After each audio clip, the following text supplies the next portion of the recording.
Ei, depois de um tempo sem capítulo, estamos de volta aí, capítulo 1125, o que constitui morte. A gente continua com a história de capas da Yamato, e ela chega onde o pessoal tá construindo o castelo de Oden, e aparentemente o Minatomo tá desaparecido. Pra quem não lembra do Minatomo, ele é um personagem que foi criado no SBS lá no East Blue, que foi aparecer de alguma forma ou outra em Wano, que é muito interessante, né? Mas vamos ver o que rolou com ele aí nas próximas capas. Vambora pro capítulo de verdade. E a gente começa de cara logo com os marinheiros tudo levantando depois daquela bomba de haki, e tá chegando tanto o Orochi e o Kako nos navios. Esse capítulo aqui a gente vai ver muitas coisas fora do chapéu de palha, porque afinal das contas, sempre no final de cada saga, a gente tem que aprender um pouco mais em como o mundo tá reagindo ao que tá rolando. Eu nem preciso falar que o que aconteceu em Egghead é uma das coisas mais importantes da história inteira, né? Mas enfim, eles estão conversando ali sobre os pacifistas, o Serafim, e o que eles estão fazendo a partir de agora. Aí eles perguntam pro Orochi, cadê a Stushi? E ele responde,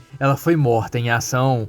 Ok, a gente vê só a cara lá no fundo do Kako, a gente não tem uma fala nem nada dele. O que a gente pode assumir nisso? Ou o Orochi tá auxiliando o Kako a esconder a traição da Stushi, ou o Kako mentiu até pro Orochi. Uma das opções deixaria o Orochi mais bacana e a outra deixaria ele completamente como um cuzão, mas... sei lá, né? Vamos ver o que vai rolar aí. A gente corta pra dentro de um navio principal da marinha e a gente vê que o Saint Saturn já não tá mais na ilha. E não passou tanto tempo assim ainda não, porque dá pra ver que a ilha ainda tá pegando fogo lá de fundo. Então provavelmente, pelos quadrinhos anteriores também, isso aqui é logo depois que o pessoal normal começou a acordar. É claro que os vice-almirantes e o pessoal mais forte vai acordar bem mais cedo. Mas enfim, recapitulando o que aconteceu pro lado da marinha, basicamente, eles conseguiram obter muito do que eles queriam. Eles têm a York, a Punk Records e a fábrica de energia. Eles têm tudo para usar a Mother Flame. Interessante ele falar isso com os vice-almirantes, como se fosse algo comumente conhecido pelos outros, né? Eu imaginaria que seria um segredo só do Vegapunk e dos Gorosei, mas pelo jeito que ele tá falando, a marinha tem algum nível de conhecimento sobre isso também. Mas beleza, isso tudo que eles conseguiram é mais do que o suficiente, só que eles sofreram algumas coisas que não deveriam ter acontecido. Os vice-almirantes tudo na frente dele ali numa cena bem foda, pedindo desculpas pela falha deles. Eles não conseguiram capturar Jerry Bonnie e deixaram o chapéu de palha vazar, mesmo usando todo o poder de força de um Buster Call. 9 vice-almirantes não foram o suficiente para conseguir eliminar todas as ameaças e serem sucedidos na missão. Então eles pedem ao Saint Saturn,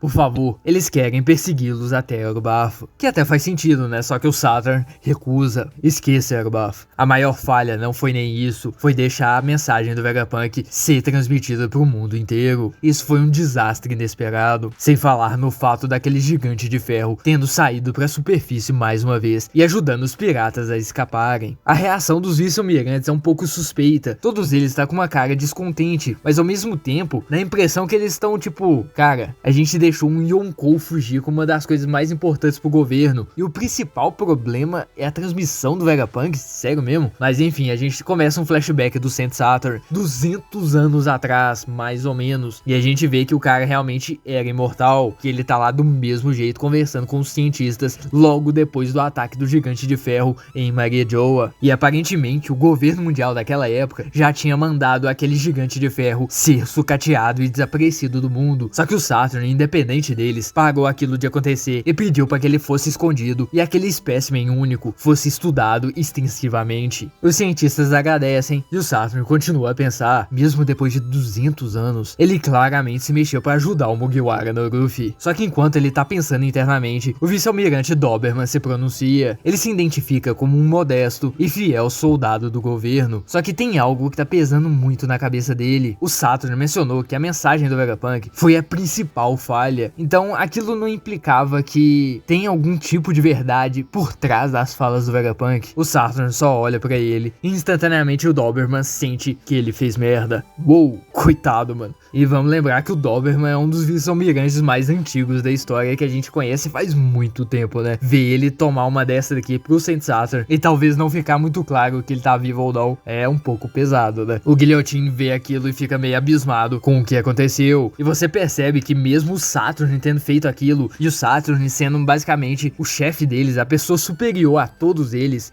ainda tentam estender uma ajuda ao Doberman. Eles tentam chamar os médicos, só que então a gente corta lá pra Punk Records, ou pelo menos bem perto dela. Dentro do laboratório a gente vê a York, e ela tá confusa porque que tem tanta nuvem dentro do laboratório, só que ela entende. A fábrica que a gente mencionou não faz nem muito tempo, tá lá produzindo nuvens ilhas a todo vapor. Isso só pode significar uma coisa, né? Ela tenta impedir aquilo de acontecer, só que é inútil. Bingo, o Edson não morreu, mano, hell yeah. Ela tenta dar um tirambaço nele, mas não ajuda muito. O Edson, com sucesso, levou a Punk Records embora voando, tá ligado?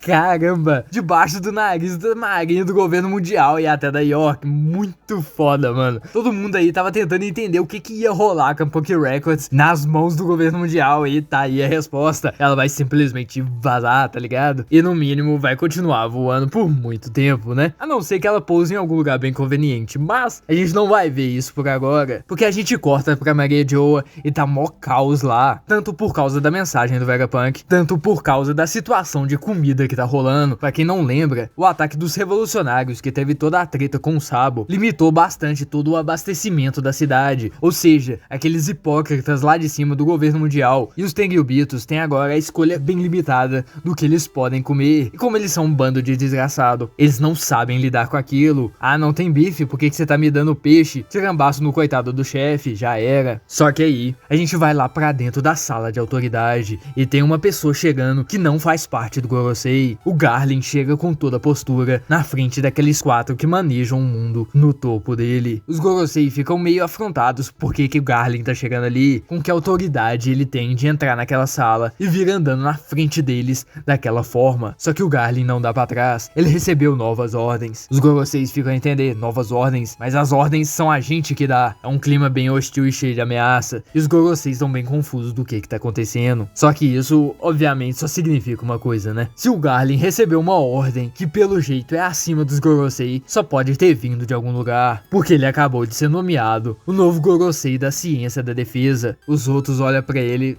não pode ser. E a gente vê uma cena extremamente foda dele sentando no sofá, que anteriormente só poderia ter sentado o Saturn. Então agora, o novo Gorosei é nada mais nada menos do que Scientific Garland Garlin. E ele deseja trabalhar muito bem e eficiente com seus parceiros de posição, tudo para um mundo melhor. A reação dos Gorosei antigos não são muito otimistas, porque eles sabem o que vai acontecer com aquela notícia ali, né? E aí, nesse momento, a gente volta pra Egghead, e depois de ter acontecido aquilo com o Doberman, o Saturn cai de joelhos sofrendo por algo muito estranho que tá acontecendo. Tá saindo um monte de coisas pretas, parecendo fumaça ou sangue até, de dentro do corpo dele, como se ele estivesse quebrando em haki. Ninguém sabe o que tá rolando, até porque na visão deles talvez o mais acreditável é que o Doberman era um cara muito brabo e traidor deles, que acabou de levar o Saturn junto depois que ele explodiu, tá ligado?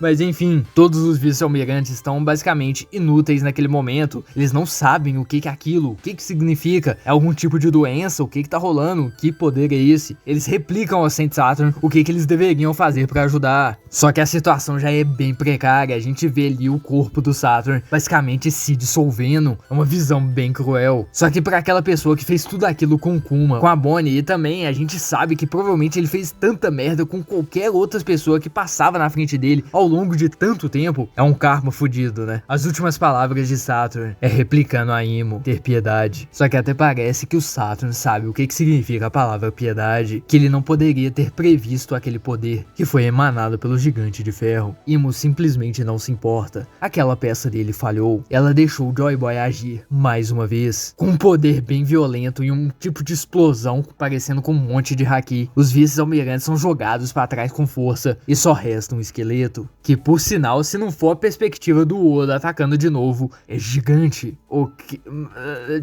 que isso significa, será? Será que o Saturn era o gigante, mano? Caramba, ok, né? Mas nesse outro quadrinho aqui, talvez não parece, né? Sei lá, não sei. Eu tô tão confuso quanto esse cara ali, mano. E aí a gente corta lá pra Punk Records, que saiu voando e já tá bem longe, porque debaixo ali você nem vê sinal de Egghead. E a gente agora entende mais ou menos o que tá rolando. A gente vê o Shaka, a Atlas, o Pitágoras e o Edson falando. Ou seja, aquilo que a Lilith falou no último capítulo era isso, eles estão vivos. E eles estão conversando entre si. Eles não conseguiram levar o Labo Stratum juntos, só a Punk Records. Se a York não tivesse lá, eles teriam conseguido. Só que, infelizmente, mesmo eles tendo levado a Punk Records pra longe, o sinal alcança o mundo inteiro. Então ela ainda vai conseguir entrar naquele lugar. Ela ainda vai ter acesso à internet. No mínimo, fisicamente, ela não vai conseguir aquele acesso, né? Então já é alguma coisa. Porque o objetivo deles é que a humanidade inteira consiga ter acesso àquilo. E enquanto isso não acontece, eles têm que manter aquele ovo vivo e funcionando. O Shaka fala que provavelmente para isso acontecer ainda vai demorar 500 anos. Mas enfim, eles continuam falando ali que as nuvens-ilha que foi usado é aquelas que se movem mais do que as outras, só que ao mesmo tempo, por causa que eles foram cortados do governo e dos fundos que ele providenciava, eles não vão conseguir fazer muitas coisas e mais invenção assim como eles sempre fizeram. E aí a gente vê uma cena muito besta do Edson ali, que é o único Vegapunk que sobreviveu fisicamente o que aconteceu, e ele tá colocando as peças reservas de todos os outros Vegapunks pra consertar o corpo dele. A gente vê que ele tá com um corpão ali do Shaka, um bração da Atlas e o outro braço mais normal do Pitágoras, né? Feio pra um danar, mano. Quem diria, hein? O Edson seria o único que viveu de verdade, né? Porque os outros estão tudo falando na cabeça dele, parece, né? Depois a gente vê uma cena bacaninha dele passando pelo lugar que tava guardado todas essas peças extras. E a Atlas até fala pra jogar as peças da York fora, porque ela é uma desgraçada, né? Só que aí o Edson chega no Dendemushi, e aí o Ederia, aqui é o Vegapunk. O Harado só atende,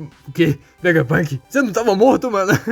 Ou seja, mais alguma coisa ligando ali de fundo aquela cena do Harados com a Nami puxando a cordinha com a corda explosão de haki que o Gigante de Ferro usou, né? Mas enfim. Mas por fim a gente corta pra Kamabaka e eles estão discutindo toda a mensagem do Vegapunk, o que aconteceu e o que necessariamente eles não sabiam e ficaram sabendo naquele momento e o que eles já conheciam. A Koala tá fazendo todo o manuscrito do que rolou. O século perdido tava cobrindo nada mais do que uma guerra com armas antigas que deu o poder de destruir o mundo, afundando ele 200 metros no oceano. Mas não só isso, quem conseguiu One Piece, além de ser coroado o rei dos piratas, vai ter acesso a isso. E eles, como revolucionários, não podem deixar aquilo acontecer, porque no final das contas, fariam um caos maior do que o que já tá rolando, né? E aí eles começam a ligar os pontos que toda a comunidade de One Piece já tinha ligado há algum tempo já. Então a ilha que a Robin foi mandada, Tequila Wolf, tava sendo construída por causa daquilo. Ah, agora faz sentido, né? E aqui eu não lembro se já tinham sido mencionadas antes, mas alguns capítulos atrás a gente viu que tinha uma ilha sendo construída de novo. Aí a gente até comentou que, pô, os revolucionários libertaram a ilha que a Robin tava quando eles resgataram ela e agora tá sendo usada pelo governo mundial de novo, com escravos de novo. Só que aqui com a fala do Ivankov, dá pra gente entender que não era só Tequila Wolf, era Vodka Wolf, era Rum Wolf e Bourbon Wolf, ou seja, provavelmente aquela cena era de outra ilha. Pode ser o caso que isso foi mencionado anteriormente e eu não tô lembrando, mas eu não vi ninguém falando sobre isso, então, sei lá, né?